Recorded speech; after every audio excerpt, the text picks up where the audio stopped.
Hello and welcome to the Wisden Cricket Weekly Podcast. England have named their first test squad of the summer. Ben Foakes is not in it and the people are not happy. I'm Yas Rana and with me today is Mark Butcher, Joe Harman and Phil Walker.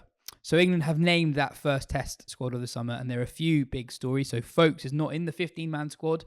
Jofra Archer has been ruled out of the entirety of the summer after sustaining a recurrence of a stress fracture in the right elbow.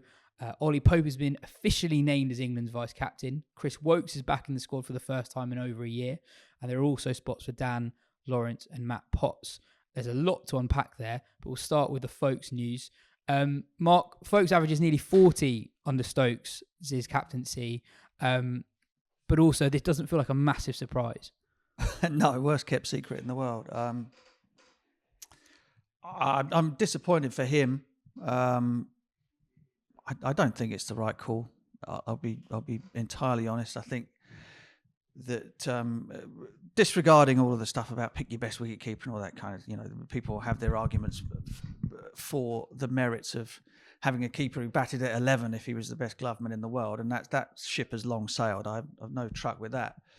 But what I do think is that he has brought a level of consistency, a sort of a counterpoint to the stroke makers in the batting lineup with the bat at number 7. I think he's done that job brilliantly in various run chases, in various other times, sticky periods where England have had to try and set up a win. I'm thinking Old Trafford against South Africa last year in that partnership with Ben Stokes. And I think he just deserves to be in the side on merit at number 7.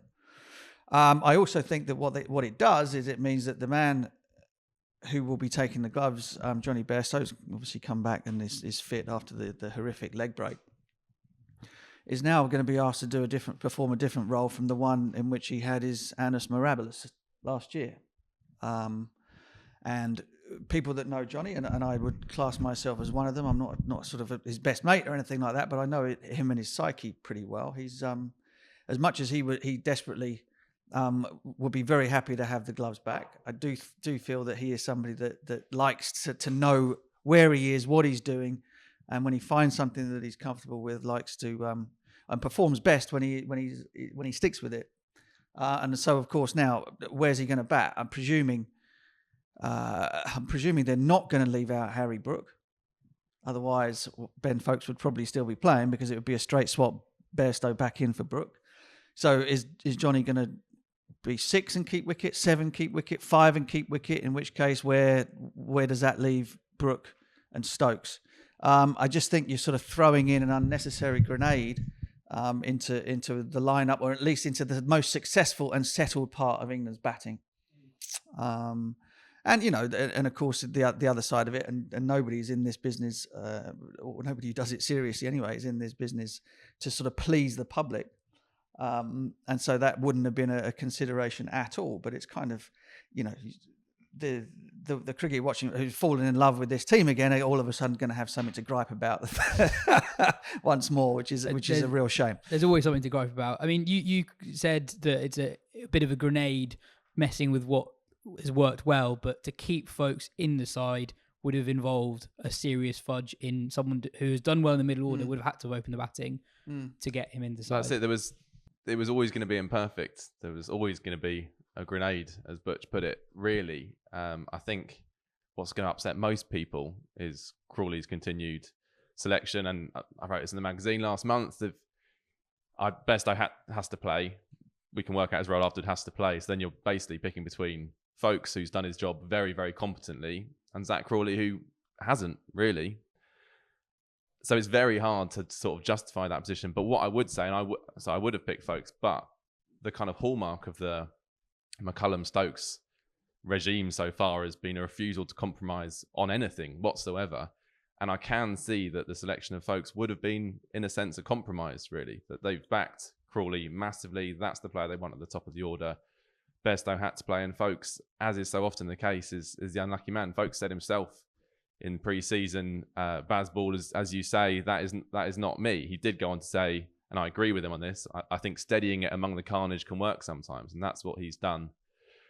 And I think England might live to regret this decision, because I think at some point they were going to maybe push it too far, and I think the dropping of Foakes, whilst I can see where they're coming from, is doing that. And it takes me back to the column that Mark Ramprakash just did for our latest issue. He's talking about Stokes and McCullum changing the way that you think about selection. They just want to get all the most aggressive players in there rather than the kind of age-old way of selecting a team, of looking at balance, having players who can do different things in a cricket team. That's not really what this England side are too fussed about. And it's worked for them so far. But this is a big series against a very good side, and I think Ben Foakes would be an extremely useful cricketer to have in that team. We had a few people write in, not just voicing their disagreement with the call, but also expressing their anger. So Jane said, "I'm so cross about the Foakes thing and feel so hurt for him. It's really affected me emotionally. I feel cross, and my dog is called Bairstow, for fuck's sake. So it's nothing personal. I'm just fuming." And what is that? Why do you think that the Foakes story energizes people on that sort of level? Because it's undoubtedly the case if you go by social media, and it has been for a year or two. So I think it's because there's a perceived imbalance in how players in the current England setup have been treated over a long time. So there are a few players, and it's not just Crawley, who have failed over really long periods of time and have been backed. So Crawley's one of them. Pope is one of them. So interesting stat I looked up this morning.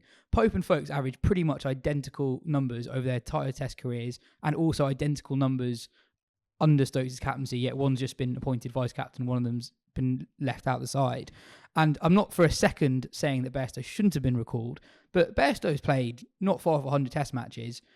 He's played 5 or more Test matches in a year 9 times. He's averaged 35 twice. That is a broadly disappointing career with 2 unbelievable years. He's been really persisted with, and he should 100% be in the squad. But I think that's why people are angry. It's that these players who have had really long goes, even when they've been struggling, and Foakes never quite had that. I think it comes back to when he got dropped initially in 2019, 2 Test matches after being player of the series. I think there's been a long-standing thing that Foakes never really got a long go. There's always that thing, it's always the thing, particularly with wicketkeepers, because there's only one of you in the team, and so you're always kind of at the mercy of what is happening around you, and sometimes it's not your fault. I mean, Alex Stewart's sort of great virtue was the fact that he was a top order player, that he was an opening batter, and he was a brilliant wicketkeeper.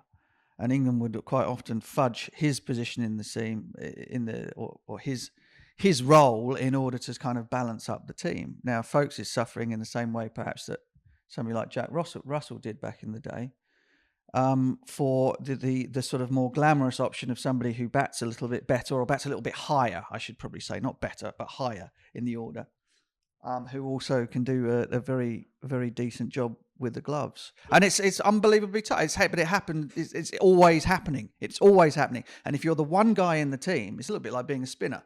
Most teams only ever play one spin bowler outside of the subcontinent. And you can very easily find yourself being preferred to somebody else, having not done anything wrong, or even being left out as a team decides to go with no spinners at all. It doesn't make it right. I definitely wouldn't have done it. I would not have done it. I would have found another way of getting all of those stroke makers into the team. But you said a few weeks ago that you would have opened with Brook. Yeah, well, I think I put it this way: people were saying, "Well, Bairstow could come back in and open." I was saying, given that the choice between the two, I'd do it the other way round, simply because Bairstow, as I've said before, mentally that would push him too far. I think out of his comfort zone. You'd rather have him somewhere where he's comfortable doing what he did last year, and Brook, it wouldn't bother quite so much. It might not work, but then stuff hasn't worked particularly well at the top of the order anyway. I mean, the sort of slightly bonkers Stokes opening the batting thing actually becomes more and more favourable the more I think about it. Who was it that came up with that last time I was me and Lawrence? Yeah, I mean, it kind of that's the least mad of all the mad options, really. But I can also see why he doesn't want to do it. The most mad is leaving out Ben Foakes, as far as I'm concerned. I think the interview our Ben did with Foakes a few weeks ago, it was great at the time, but I think now with the news that Foakes is unlikely to be part of the squad for the summer, I think it's even more fascinating listening back to it now. The Archer news is a real punch in the stomach. I mean, we talked about his recent injury struggles last week, and I think, as Katia said, you can park the chat about hoping he'll be back for a certain tournament or another. We just want him to be fit and enjoying his cricket at some point. But that is really, really horrible news, really. What about Ollie Pope as vice captain? He's kind of done it unofficially for a while. But Phil, what do you reckon? It's a pretty big gig start of an Ashes summer. Yeah, he's a fella transformed, and his stock continues to rise. Whenever I've heard him speak, and whenever on the odd occasion I've spoken to him myself, I've interviewed him maybe 3 or 4 times. He has a very active cricket brain.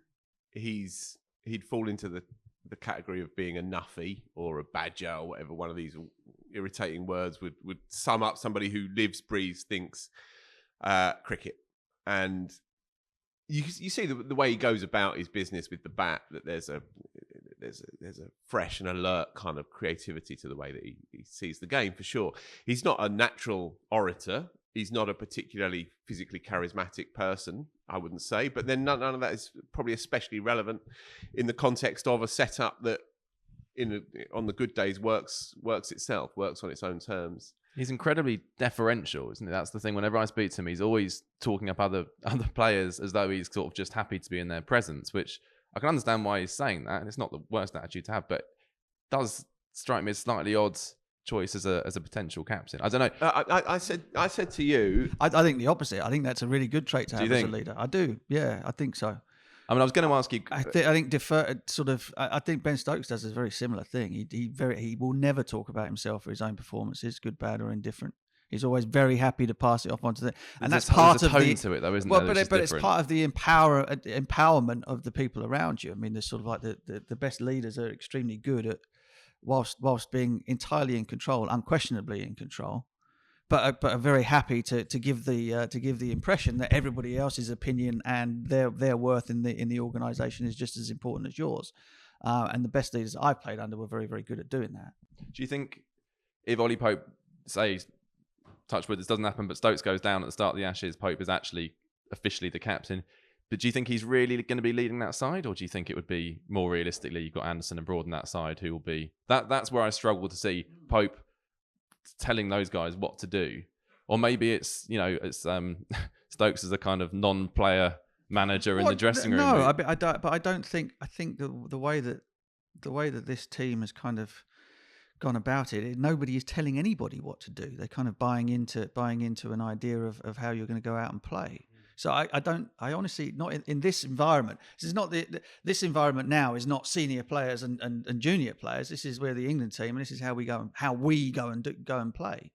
That's what they've been empowered to do by Brendan and by Ben. So if it came down to it, and Ollie Pope had to take over for a test match or two in the summer because Stokes' knee packed in, I don't see that being a problem. And I also looked down the list, and you could make an argument that you couldn't make Anderson or Broad vice captain, because what's the chances that they're going to play all 5 test matches over the course of a month? And you don't want to give it back to Root, and it's probably absolutely not. It's a delicious question, isn't it? To ask yourself the theoretical of Pope running the England Test side at some point this summer, say, and when push comes to shove, and when Smith and Labuschagne are both in, is the Stokes-McCullum system so embedded that he doesn't even really have to think too much for himself because the thing's meant to work on its own terms? That would be the real litmus test, right? Stokes, for example, bowled Jack Leach, right? Yeah. Bowled Jack Leach for 30 overs on day one at Headingley last year. That's unheard of for an England skipper to do that with a finger spinner at Leeds. Stokes, it's very natural for him to think outside the box because he spent his life outside the box. Pope is, and he's got a lot of credit in the bank, so everyone's like, well, it didn't come off. And crucially, exactly that. Crucially, he's able to fail because Ben Stokes is just a form of success, and everything here is just variance on success. That's what liberates him to do what he does. That combined with his, obviously, his character. So there's Pope, two things 2 years here. ago wasn't even in the side. So there's a lot to expect of the kid to rise above it all and to have the strength of conviction to go out there and make decisions on his own terms. 2 things. One, you're assuming that there is anything on the planet that will stop Ben Stokes from being on the field. He plays all 5 games, even if he's correct on one leg. Right. And number 2, was sort of extrapolating down. The news about Archer not being around for the summer, I would have thought was probably more of a talking point than Ollie Pope's vice captaincy.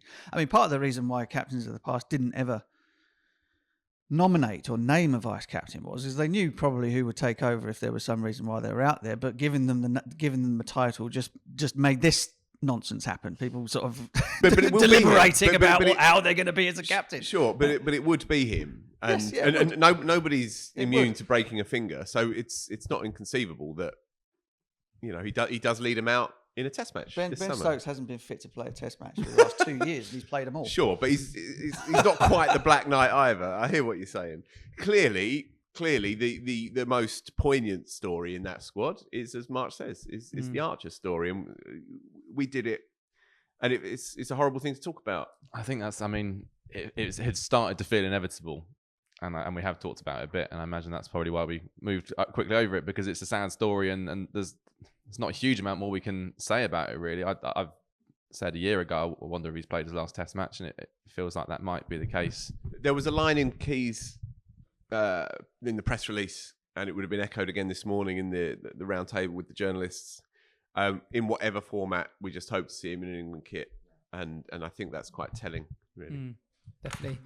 I suppose they won't miss him necessarily. You don't miss what you haven't had, but it's a shocker for him. I mean, there's a couple of really personal stories there, isn't there? One is Ben Foakes will put on that $1 million smile and go out and take blinders for Surrey over the next couple of weeks or so. But he'll be hurting like mad, because there's nothing worse than being sort of punished, and that's what it is really for something that's not of your own doing. There'll also be people pointing out that Dan Lawrence is the backup player in this, and he didn't have a good year last year at all. He's got 100 this year, but he's averaging low 30s. I mean, Foakes is in significantly better, put aside the keeping, it's just a significantly better form batting wise than Lawrence. That will be another hard one to swallow, and again comes back to that point. This is clearly to do with the way someone plays rather than their output as such. Yeah, definitely. Yeah. Chris Woakes is back for the first time under McCullum, Potts included, and as is Wood. Joe, Woakes is always a forgotten man in English Test cricket. Not by you, Yaz. Not by me, but this will be if he plays against Ireland, that'll be his first Test match since March 2022. His first home Test match since 2020, since the pandemic year. 2020, is it? Yeah. Right. That passed me by as well, I have to say. Yeah. I mean, he actually, with all the injuries, could end up playing a massive role this summer. Yeah, I mean, I think it feels like he'll probably play against Ireland, because, I don't think they're going to play Anderson. I know he's in the squad, but it would seem unlikely given the fact he's sat out most of Lancashire's last game.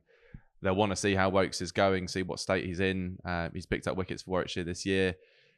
Come back to that point, that batting aspect is going to be useful as well, with a potentially longish tail from 8 to 11. Woakes at 8 makes that side look quite different. And just he's still got a phenomenal record in home tests that just can't be overlooked. It's almost, he's so dependable you almost forget about him, which isn't at all fair. So he could well have a big part to play this summer. Yeah, so I got that stat slightly wrong. He's played one Test match since the COVID summer. He took 7 wickets in the Oval Test match against India at the end of the 2021 summer. Yeah. How did he do in 2019? Not great, to be honest. Yeah. He had a pretty quiet series and ended up getting... He did okay at Lords, didn't he? I think he took a 3 for at Lords. Yeah. He's the king of Lords. Was it the year after that he was... Which year was it where he was England's Player of the Year and then didn't play again? It was against Pakistan, was it? Yeah, I think. Made 100 and took... Yeah. I mean, his record overall against Australia must be very poor. I haven't looked it up, but obviously it's terrible in Australia. I don't think it's great over here, so that doesn't work in his favour. But I mean, he was left out of the Old Trafford Test match in the 2019 Ashes, so he had a pretty quiet series, and that was following on from a couple of very, very good home summers immediately prior to that. Moving on, Phil mentioned that Anderson's got a groin. Sorry, Joe mentioned that Anderson's got a groin strain, but he's still been included in the squad. He's unlikely to play. Stephen Fleming, the Chennai Super Kings coach, said that bowling is a challenge for Ben Stokes at the moment. Stokes hasn't played any game for 6 weeks now, but he's been available for selection for quite a while, but only as a specialist batter for Chennai. So that engine room of England's middle order, 4, 5, 6, they're basically all just sitting on the bench in the IPL at the moment. It's really not good, is it? It's not good. All right, Joe Root's a genius, but he's faced 15 balls in a competitive match in 2 months, of which he made 10. But he came in at 6 for 2 though, so they made him feel welcome. Right, lovely, yeah. Just like the old days. And probably the new days as well, but we can come to that another time. Yeah. Stokes has played 2 games. It's a really, really big ongoing problem, his knee. Your theory that he's going to try and hobble his way through the Ashes, then have an operation, sounds about right. But it really does throw this team off kilter. And if you can assume, no, you don't assume, but if you fear that he's not going to bowl too much, certainly not in that first Test match, it would be remarkable if he did get through too many overs, even with the cortisone injection and so on and so on.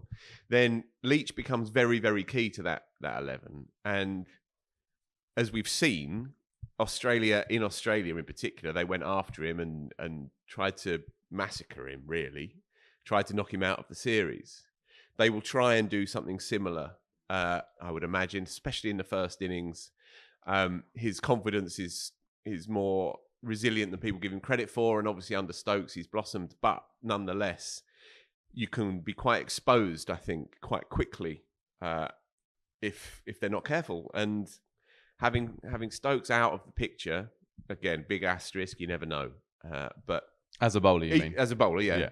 But even so, even if he somehow does manage to get through a few overs, the adrenaline will drive him through parts of that first Test match.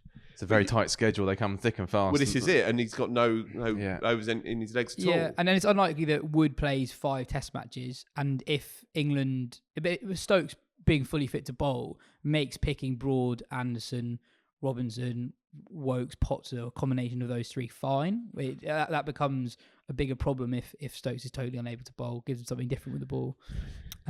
It's suddenly feeling a little bit fragile, all of this. Yeah, no, I think there's a pretty good chance that Australia win the series quite comfortably. I don't think that's the likeliest thing to happen, but I think it's not come to that. setting up. Ouch. I mean, one thing I would say is that looking at the championship, so you've got the T20 Blast starts after this next round, doesn't it? So it's a round that starts on the 18th of May. Then you've got the Blast up until between then and the 11th of June. By which time England will have played the Test match against Ireland. The World Test Championship match would have been played.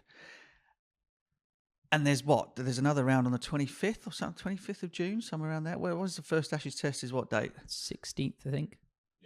Yeah, 16th. Right. So, I mean, for the guys, so we got 5 out of the squad of 15 who are currently ensconced in IPL cricket, not doing a great deal. And there is very, very little cricket for them to play, if any, in fact, between them returning and that first Ashes Test of the summer. And they're 5 pivotal players, aren't they? You've got Stokes, Brook, Root, Wood, and one other. Is there one other, or is it only 4? No, sorry, 4 out of 15. But they're all guys who would be stamped into your first 11. So, I mean, you know, as well as there being sort of injury worries about 1 or 2 players, there's also just having any sort of long form cricket or any sort. It's not even long form cricket. These guys aren't playing. You know, they're sat on their backsides.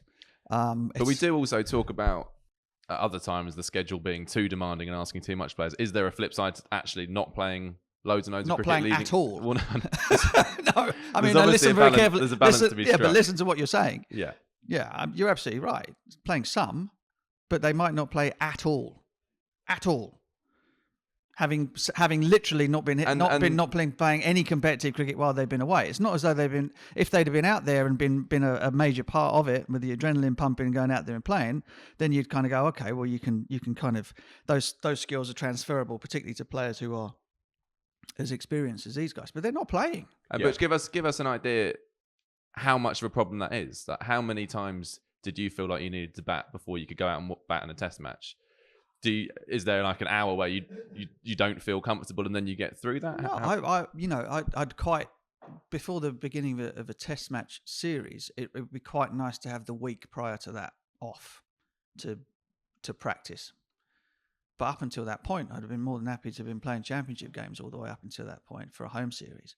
So I always found sort of the touring, particularly at the tours before Christmas, sort of like if you went out in October or whatever, I found them really difficult because you obviously have that lull between the end of the season, and we would properly take the time off, and then you had to sort of start and build from scratch. Whereas at the home summer, you'd probably start your practice, your training, your drilling and all that kind of stuff in January. Then you'd sort of get to sort of outdoor pre-season in March. You'd have played 4 or 5 championship games, and then you'd have the first test of the summer at the beginning of June, right? So you're ready by then. To go completely cold, I don't know how you do that. No. I have no idea how you do that. So take Joe Root, right? In 2019, Joe Root was on the cusp of his next great period, but Pat Cummins was working him out mid-series. In fact, mid-test match, he changed his alignment, he changed his guard, he changed his setup. Mid-test match, he was all at sea technically across that series, and this is Joe Root. You're now asking him to have 1, and if he's lucky, 2 knocks against Ireland. There's every chance that, England bat first, they get 400 and win by an innings. Every chance that happens. If he's lucky, he gets 2 knocks. And then a week later, he faces Pat Cummins at Birmingham. This is Joe Root, sure, genius, one of the greats. So you kind of hope, perhaps against hope, but you kind of hope that he's going to figure it out. But then you have someone like Brook, an instinct player, someone who's still learning his game, however brilliant he obviously is, and who's, here until now, sort of impermeable confidence, will have taken a bit of a dent because he's gone blob, blob, blob, blob, 100 blob, blob in for Sunrisers. He's also totally out of rhythm. Can't say you're not out of nick if you keep missing it. So then you got exactly the same equation with him. Now again, he might come out there, Brook, and be so much play on his wits that the feet might start moving and he gets through the first 20 minutes against Ireland, and then it's a really useful, week for him. Every chance. But there's also every chance that he nicks off and he's got no form whatsoever behind him going into that test match. And it's deeply unsatisfactory. The whole thing is unsatisfactory. Joe Root said to me, and I don't blame him for this, because Joe Root has earned the right, I suppose, in the ecosystem of the game, he's earned the right to sit on his arse for 2 months for Rajasthan, and it's not worked out as he would have liked, obviously. But he said to me, and he said to others as well, last winter, I want to play in the IPL, but never to the detriment of my test career. And if it ever gets in the way, then I won't do it. And I think what he was getting at was, if there's, say, a tour running concurrently to the IPL, then he wouldn't consider the IPL. But this is rubbing up so close against this test series, which has been front-loaded anyway in this summer, that it's hard to make the case that one is not impinging negatively on the other if you don't have any gap between the one and the other to actually have a hit. There was a really interesting interview with Alex Stewart during one of the rain delays in the Middlesex game, where he was talking about how there's going to be a changing relationship between counties and county players who play a lot of franchise cricket, basically saying that if you only have a white ball contract at Surrey, for example, you only play maybe 6 weeks in the whole year, but you've got the other 46 weeks, you've got the Surrey physios looking after you if something goes wrong, etc., etc. But he also talked about the message he's trying to get across to young players about not prioritising franchise cricket too early, because franchise cricket is always going to be there. I do wonder with England if they could have, who knows, it might go great against Australia, but there's an IPL next year, right? And England's test summer next year is Sri Lanka and West Indies, where you probably don't need everyone to have lots of good cricket behind them right before the start of the summer. I wonder, why was it so important for all these guys to go to the IPL this year? Root's never gone before, Brook's never gone before, Stokes hasn't had a proper IPL for ages. Why was it so necessary for them to do that in 2023? These guys aren't that old. Brook will get another opportunity. Root, take Brook though. Yeah. Brook's, absolutely riding a wave. This time next year he might attract, a quarter of what he got, less than that. It's a tough, I absolutely understand where you're coming from, but I think that's kind of going against human nature to say, don't worry about it this year. Yeah. You'll still get a load of money next year. No, I agree. I'm not saying the players shouldn't have taken it, but I wonder how much that came into the conversation of, well, if there's any summer not to do it, it's probably this one. Before we continue, a special pod moment coming up now. So we've got a new partnership to talk about, but it's going to be Phil not me introducing it. Yeah, because I've got a personal attachment to it. This is about B3 cricket. B3 is a cricket factory, if you like, based up in Nottingham, and I went up there maybe 3 or 4 years ago now to see what all the fuss was about, because I'd heard about B3 in the industry, that they claim to have a sort of unique, high-tech, if you like, personalised bat making service. They also had an indoor net as well, in which prospective customers could go and try out various shapes and weights of bats before they bought them, and never one to turn down a free net and the chance of a hit with a new bat. I went up there and was treated to the full B3 experience, starting with the factory tour and then a custom bat design and then a hit in the nets. So B3 Cricket, they are a genuinely unique bat maker. They're owned and managed by real cricket people. They were formed 11 years ago now. The brainchild of former first-class cricketer and umpire Russ Evans. Russ had worked at Gunn and Moore for over 20 years before setting up B3 with a handful of other people, real cricket people, proper steeped in the game. And they set up B3 Cricket because they wanted to direct to the customer their own bat-making service, which meant that amateur players got the same choice and quality as the top pro players. B3 is able to do this by using state-of-the-art computer-aided design. And we'll put a link on the bottom of the show to illustrate exactly what I'm talking about here. So you can engineer every bat according to your own specifications. B3 itself comes from the 3 ways that you can source your perfect bat from them. You've got, first of all, the series range, which is pretty straightforward. You just have 8 of the most popular current shapes based on customer trends across the market.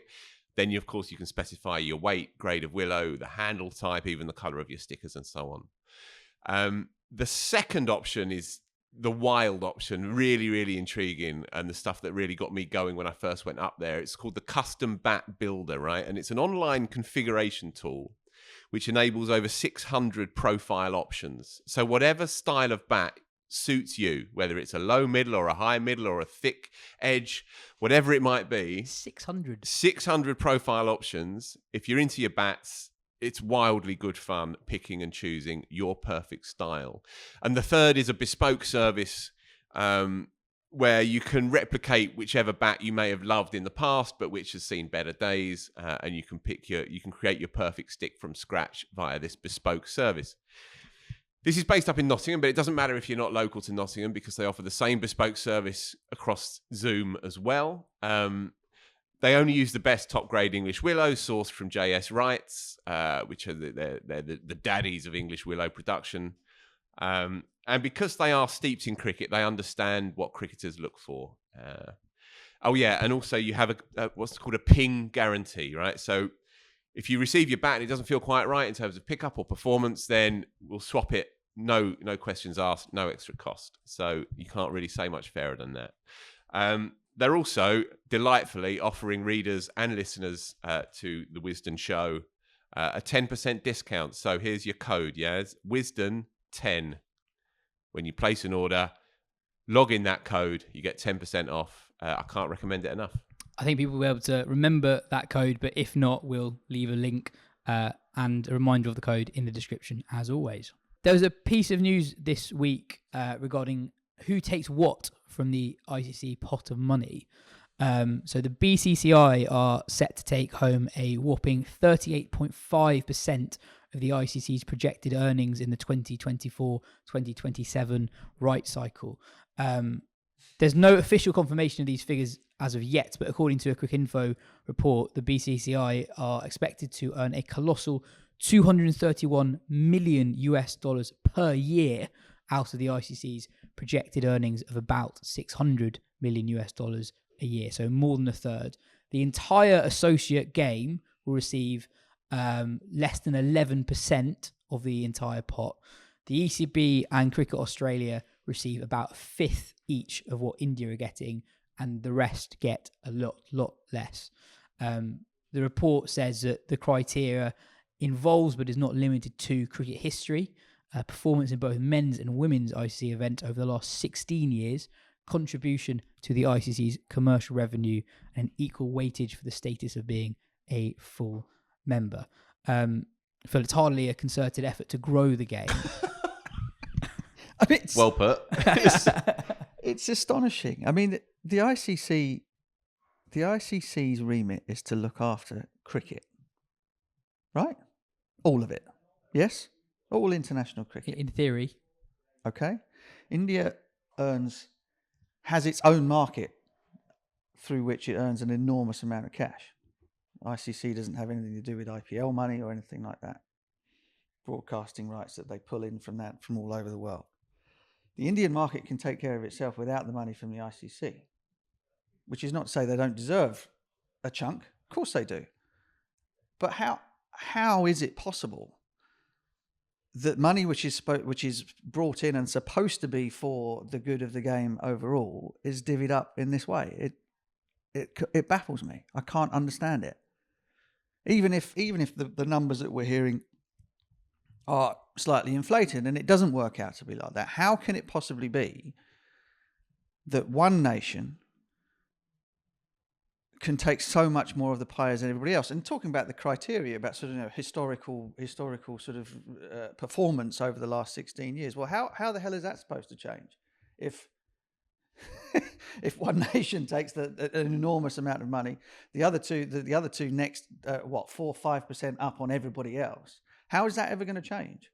What does performance have to do with the money that is going around to allow this sport to grow and to flourish, and for there to be a bit more of a level playing field on the cricket pitch, as opposed to you're never going to get it where nations like Zimbabwe are as financially wealthy from the sport as India is, and that's never going to happen. You won't have a problem with that. There will be no rebalancing of that, but they should still have a right to be able to survive, and not just survive, but to flourish and to grow the game in the countries where it's being played at the moment, let alone the ones that are desperately trying to get a foot on the ladder.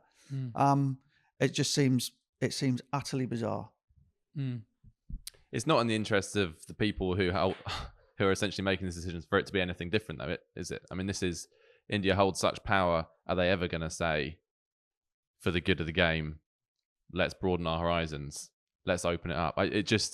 I don't see how the situation changes. That's the most depressing thing about, we can wring our hands and say, this is terrible, how can it be improved? But I don't really see with the current structures how it can be. One thing I would like to see is the top players like Virat Kohli, Ben Stokes, Steve Smith, who say how important Test cricket is to them. That's why they got into the game. It's the primary format. We need to make sure it survives. Well, why don't they start coming out and saying, this needs to be fairer? If this format is going to continue, the whole thing needs to be fairer. But that's essentially them campaigning for a pay cut indirectly, and that's why I don't see it. I just don't see it changing. But it is grim, the fact that we've come. There was the big three. We were appalled at that. It sort of got washed away, but continued really, even though it wasn't kind of accepted in the same way. And we've just come back round again. Only in the meantime, India have become even more powerful with their commercial rights. And Mike Atherton, Butch is right, highlighting the factors that determine where the money, how the money is distributed. One of them is performance in World Cups, and Mike Atherton points out in his piece for the Times that if you host a World Cup, you're much, much more likely to win it and do well. And who hosts the World Cup? Obviously, it's India, it's Australia, it's England. So the whole thing is just cyclical and around those three. And it's very, very hard to see how that changes. Maybe it's naive of me, but I kind of wonder, India lose out from this long term as well. They need someone to play. Exactly. They need teams to play, and they need, surely these tournaments in the long run will make more money if there are more teams in it that can win it. Yeah. Afghanistan is a good example. If you can't ignore the asterisk regarding their women's team, of course. And perhaps there'll be some small recalibration of the percentage that they get if and when they can resurrect their women's side. But if you put that asterisk aside for a moment, they get $16.82 million, which is 2.8% share. So that's compared to 38.5. Now you think how desperate that cricketing culture, if you forget the geopolitics side of it for a moment, you think how desperate that cricketing culture is for support, how much more desperate that culture is and how much more they need than, say, India or us or England or Australia. They are a phenomenon, and yet they are being actively kept in their place, in their box. As Atherton's piece has to be read, right? Anybody who hasn't read it, get it on the Times. Pay a couple of quid for it if you have to, because it's absolutely the definitive piece on this scandal, and it kind of gets you right in the gut if you care about the world game. And he makes the point. Ehsan Mani, the former ICC president, former boss of the Pakistan Cricket Board, he said quite straightforwardly, the money is going where it is needed the least. And this is it. This is what we're facing. It's a perfect summary. We need, as Lawrence Booth said on the show a couple of weeks ago, we need a form of socialism, or sort of in inverted commas socialism. And what we instead have is this sort of untethered, rampant ultra capitalism, right? Where the market is everything. The profit principle is the only rule to which you answer. The rich get richer, the poor stay poor. The competition eats itself. In the end, the competition will eat itself. And the upshot for me is, I feel personally aggrieved, right? And many others will, because you feel like there's a bit of your own identity that's being sort of ripped apart here. Because the game will, make no mistake, the game will end up funneled into this sort of hellscape of perpetual T10 and T20 cricket. And if that's what the market wants, then the market can have it.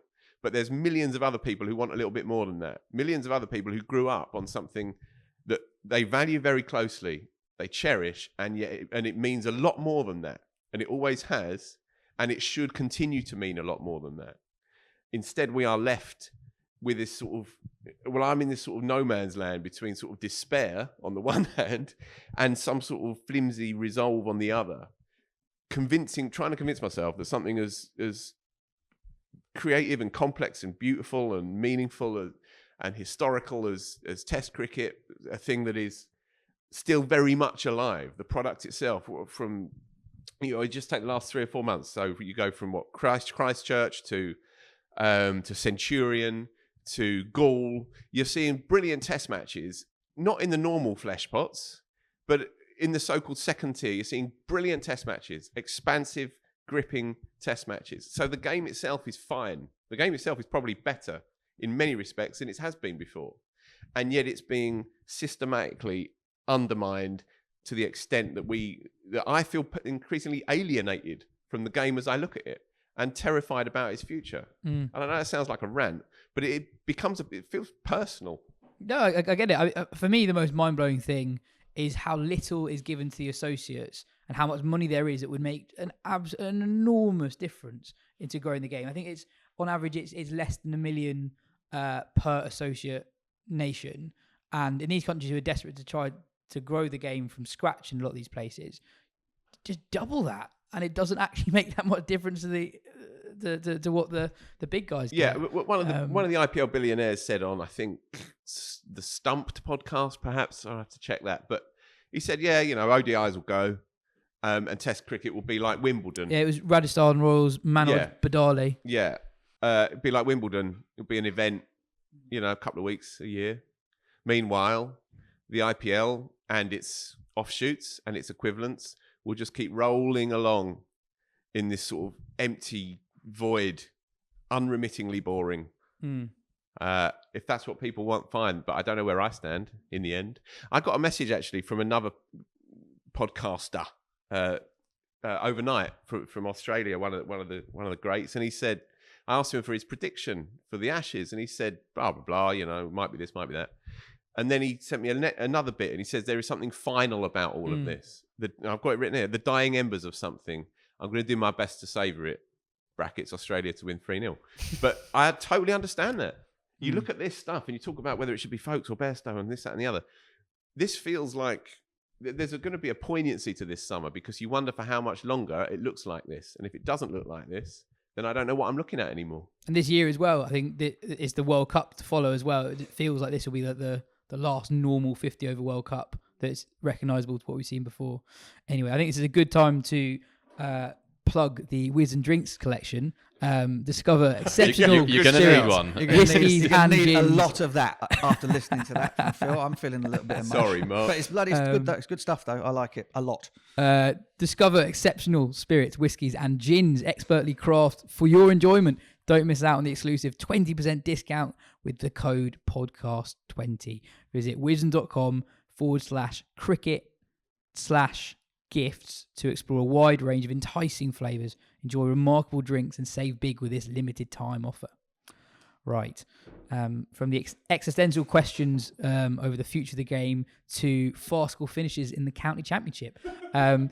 Somerset, Lancashire at Old Trafford saw the only two winless sides in Division 1 play out the last phase of the game, with the Somerset batters essentially just patting around, bowling from the two Lancashire wicketkeepers who were playing, George Bell and Dane Villas. This was then followed by some unbecoming back and forth on Twitter after the game, with the Lancashire official account tweeting, "I bet you're fun at parties," to the Somerset account, with Lancashire seemingly unhappy with Somerset's refusal to up the scoring rate and set up a declaration. Craig Overton then responded by saying, "Well, we came at you with a reasonable offer yesterday afternoon to make a game of it, yet you declined." So essentially, Somerset didn't want to only leave 50 or 60 overs left in the game for a run chase because they didn't think that was enough. Somerset offered Lancashire a target of about 350 from 90 overs, which Lancashire rejected themselves. But what do you make of that? I mean, there's been bartering before. That happens. I remember there was one I can remember particularly here at the Oval against Kent many moons ago, maybe in 2003 or something. And the game was kind of going nowhere. I ran off the field and went and had a little chat with Dave Fulton, captain of Kent. Came back out onto the field with an offer of, we set them 300, I think. 300 on the last day. Aghast were Martin Bicknell and co. So we had a bit of a long chat the next morning about, we want to win the championship. We've got to kind of back ourselves to do this. We had Sack Lane and Salisbury. It was day 4 at the Oval. No one gets that.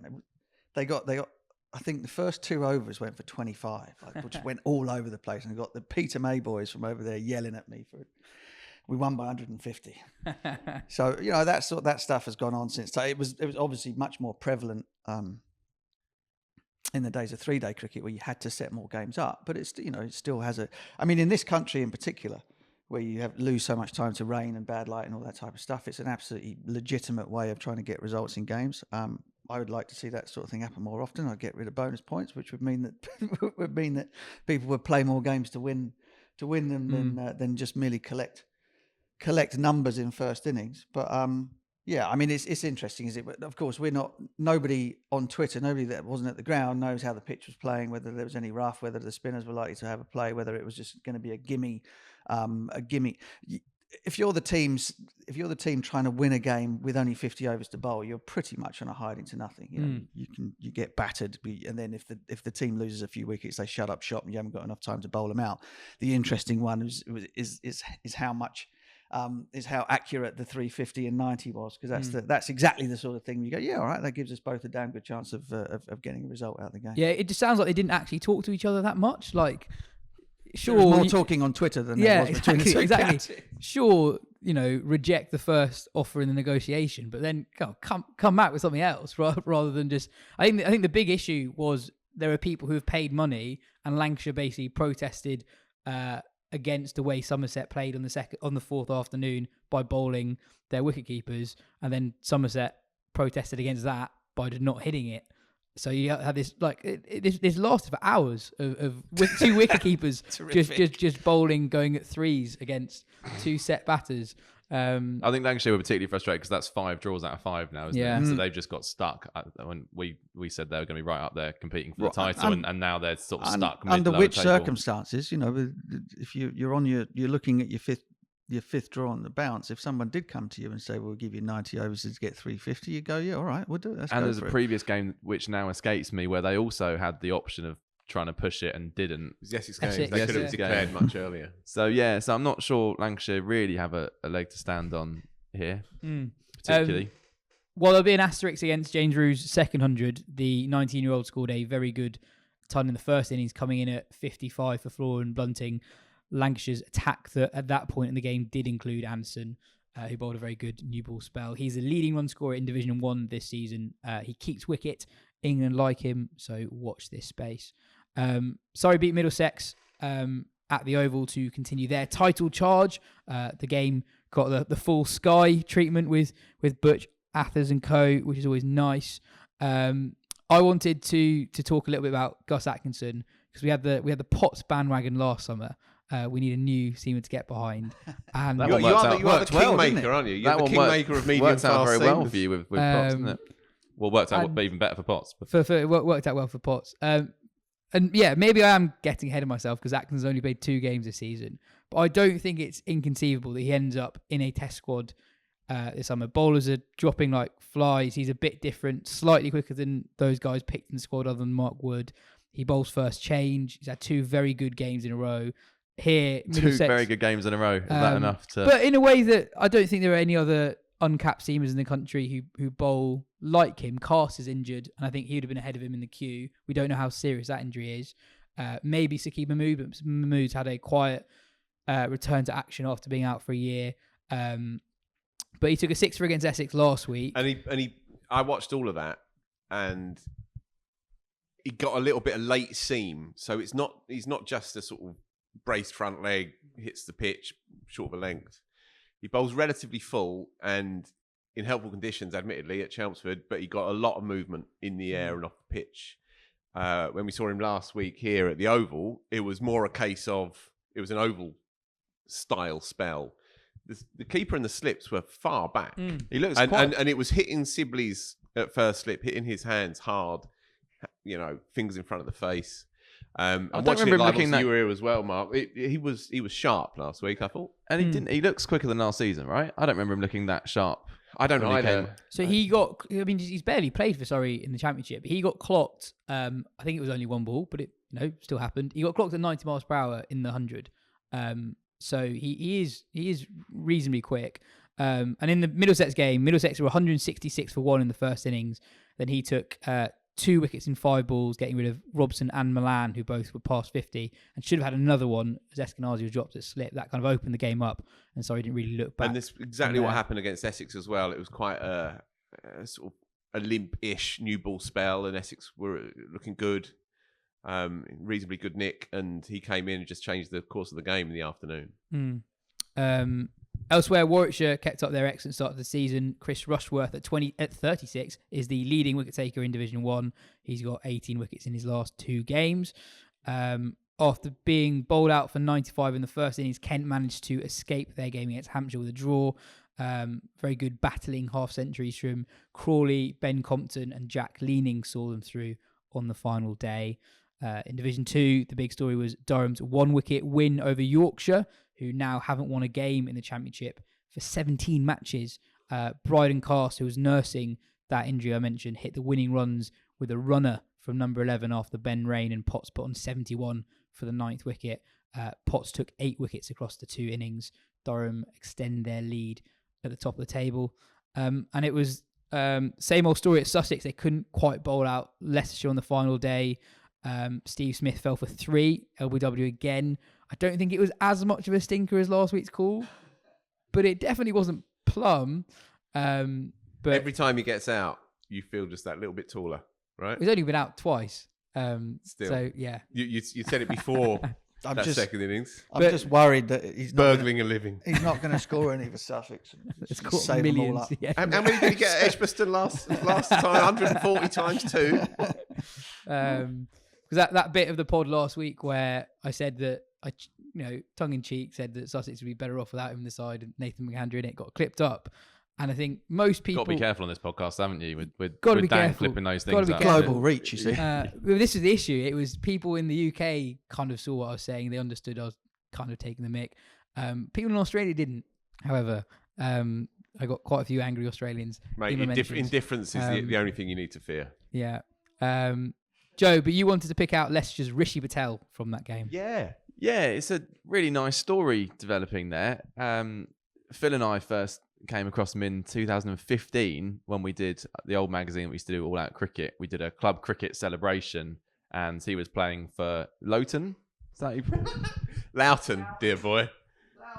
Loughton. Loughton. in the Essex Prem, 17-year-old at the time, and it stored stacks of runs, and we decided to stick a load of club cricketers on the cover for an issue. It's a punchy move, isn't it? Got here. Can you hold it up? Because it unfurls as well. Do you remember? Oh, yeah, I remember. Cost us loads of money. Including a 24-year-old Kate Cross, who'd just become the first woman to play in the Central Lancashire League. And yeah, Rishi was there. We took them all along to Lords, did a photo shoot, interviewed each of them. And Rishi, only 17 at the time, brought his mum along as a chaperone. And he was a really nice lad. And he looked. What did they think you were going to try to do to him? It was a peculiar afternoon. It was a strange afternoon. Nice mix of people, all slightly odd. And he was playing for Essex Twos already then, so obviously he was clearly a good player. But it hadn't, until the last few weeks, hadn't really happened to him. He played a handful of games for Essex when they won the championship in 2019. Then moved on to Leicestershire, had a couple of lean years. He's one of those players who always looks really good, but the numbers just didn't back it up. I think he was averaging kind of low to mid 20s before the season. Final year of his contract at Leicestershire, you're wondering, is it just going to be one of those players who it just doesn't happen for? And then he reeled off 100 against Yorkshire in their opening game of the season to win that one. And he's hit 200s since then, including one against Sussex. I think only Pujara scored more runs in Div 2. And yeah, a player who looked like his career might be hitting the skids is now suddenly, one of the form young players in the country, opening the batting for Leicestershire. He was a middle order player more at Essex. He was a number 5 at Essex, kept getting 30 and 35 balls and then getting out. Now he's an opener, and from Essex's perspective as well, Brown can't score a run up top. They can't cobble together more than 150, and they must be looking at that and thinking there's another one that possibly got away. There's quite a long list of them over the last 10 years that moved away from Essex and have blossomed and flourished elsewhere. Yeah, Rishi, he had a winter in Mumbai, an academy out there, which seems to have stood him in really good stead. So it's a nice story. And Leicestershire overall, 5 games unbeaten, 3rd place, just outside the promotion places. Not many of us were saying that at the start of the summer. None of us were. None of us were saying that at the start of the summer. Bit of news from Northants this week. So David Willey has been named the new Northants T20 captain at the expense of Josh Cobb, who sounded quite surprised by the news. He released a statement saying, having been blindsided by the news, I'm both shocked and disappointed to be relieved of my captaincy duties so close to the blast starting. I spent the winter planning and preparing the squad. I felt we were in a good position to challenge again this year, and we still absolutely are. I think Cobb is still the only player to be player of the match in 2 T20 Blast finals. The Blast actually starts this Saturday during the county championship round. Odd scheduling. It is odd scheduling. So Birmingham and Yorkshire and Derbyshire and Lancashire are all in action. I think the Derbyshire and Lancashire games actually Edgbaston. They're all at Edgbaston. Yeah, it's called the Blast Off, and there is a double header at Edgbaston. You doing it? No, I'm not doing it. I'm not on that one. That's a live one because we're doing a lot of remote commentary games. Right. Okay. So there'll be a few where we're all there live with the pod getting in everybody's way. And a few off the tube. And then, quite a lot off the tube. Blimey. So I hope the weather's no good this summer. Yeah. No, I don't. You are on the Ashes roster though, Mark. I am on the Ashes That's roster. nice, yeah, I'm doing 3 Leeds, Manchester Oval, and the women's at Trent Bridge.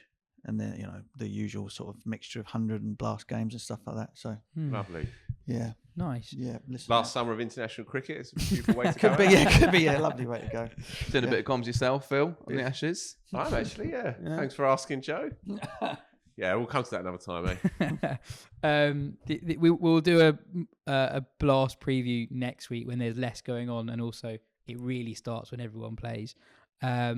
The latest round of the Rachel Hayo Flint Trophy was severely affected by the rain. Sophia Dunkley scored 100 in a losing cause for the South East Stars. Northern Diamonds youngster Jess Woolston took a 5 for their Dutch international Stair Callis anchored the chase for them. And in the other game that had a result, the Sparks beat the Vipers. Eve Jones scoring 73 for the Sparks there, as Erin Burns took a 5 for them as well. Again, IPL will do more of this next week when there's less going on. But so other than Root getting a game, the headline news from an English point of view really is, well, it's not an English point of view, but the headline news has been that Gujarat have sealed their place in the qualifier with a game left. They've been the dominant side in the competition so far. And finally, Ireland's Harry Tector played an amazing knock for them against Bangladesh. So Ireland can't qualify directly for the World Cup anymore. They're going to have to go through the qualifier that starts soon. But Zimbabwe, isn't it? In Zimbabwe, yeah. But Tector scored 140 off 113 balls. And I think when we talk about opportunities available from players from smaller cricketing nations, I think we focus too much on T20 cricket. I think Tector is more of a long form player. So he's got a truly excellent ODI record now, and that's included quite a few games against some of the stronger sides in ODI cricket. And this is yet another show of just how good he is. But that's it for today's show. We've got through a lot. Cheers, Phil. Cheers, Joe. Cheers, Butch. This has been the Wisden Cricket Weekly Podcast. We'll be back next week.